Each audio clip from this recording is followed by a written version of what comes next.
আবারও চলে আসলাম তোমাদের সাথে। তো ভাই আজকে একটা কথা বলবো ছেলেদের বিষয় নিয়ে। তো তোমরা আশা করি সবাই জানো যারা 18 থেকে 25 বছরের মধ্যে আছো, তোমাদের মাথায় কত টেনশন আছে, ক্যারিয়ার টেনশন, ফ্যামিলি টেনশন। যারা মিডিল ক্লাস ফ্যামিলি তাদের তো অবশ্যই, যেমন আমার। আর দ্বিতীয়ত ভাই, সময় থাকতে ভাই সময়ের কাজ করো, এখন থেকেই লেগে পড়ো ভাই, মেহনত করো।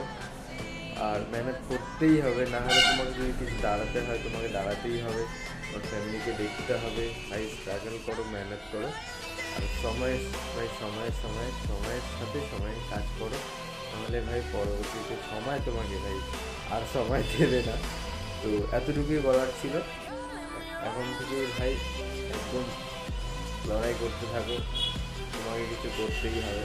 কারণ অ্যাজ ওয়েল তোমার ফ্যামিলি, তোমার উপর যারা ফ্যামিলির বড় ছেলে আছে তাদের তো ভাই করতেই হবে, কিচ্ছু করার নেই। ঠিক আছে, এতটুকুই বলার ছিল।